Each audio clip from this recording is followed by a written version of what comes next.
चौथे नंबर पर आपने 3 हिजरी में निकाह किया सैयदा हफ्सा रदी अल्लाह ताला अन्हा। ये सैयदा आयशा रदी अल्लाह ताला अन्हा हजरत अबू बकर सिद्दीक रदी अल्लाह ताला अन्हु की बेटी थी, और सैयदा हफ्सा रदी अल्लाह ताला अन्हा सैयदना उमर बिन खत्ताब रदी अल्लाह ताला अन्हु की बेटी थी। इस तरह ये दोनों हजरात शेखैन आपके ससुर हैं और आपके एक एतबार से बाप का दर्जा भी रखते हैं, ससुर होने के एतबार से। तो अल्लाह ताला ने यह मुकाम उनको दिया। तो 3 हिजरी में आपका निकाह सैयदा हफ्सा रजी अल्लाह ताला अन्हा के साथ हुआ। इनके पहला खामद खुनैस बिन हुज़ाफा सहमी बदरी था, वो फौत हो गया।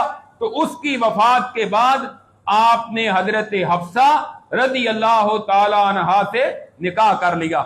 एक रिवायत में यह भी आता है हजरत उमर रजी अल्लाह ताला ने अपनी इस बेटी को हजरत उस्मान रजी अल्लाह ताला से बात की थी कि उस्मान, मेरी बेटी हफ्सा का खामद फौत हो गया है, तो मैं तुझे रिश्ता देना चाहता हूं कि तुम निकाह कर लो।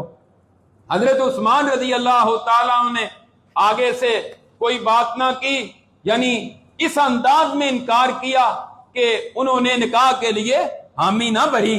तो बाद में रसूलुल्लाह सल्लल्लाहु अलैहि वसल्लम ने जब निकाह किया, हजरत उस्मान ने कहा कि उमर, मुझे अंदाजा था कि रसूलुल्लाह सल्लल्लाहु अलैहि वसल्लम हजरत हफ्सा से निकाह करना चाहते हैं, इसलिए मैंने फिर आपकी बात को एक्सेप्ट नहीं किया था, वगरना मैं कैसे इनकार कर सकता था।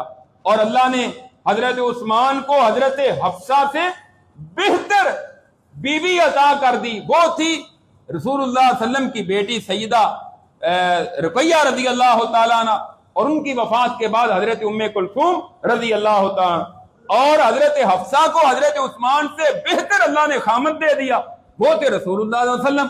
तो ये उम्महातुल मोमिनीन की लिस्ट में शामिल हो गई हजरत हफ्सा रजी अल्लाह ताला अन्हा।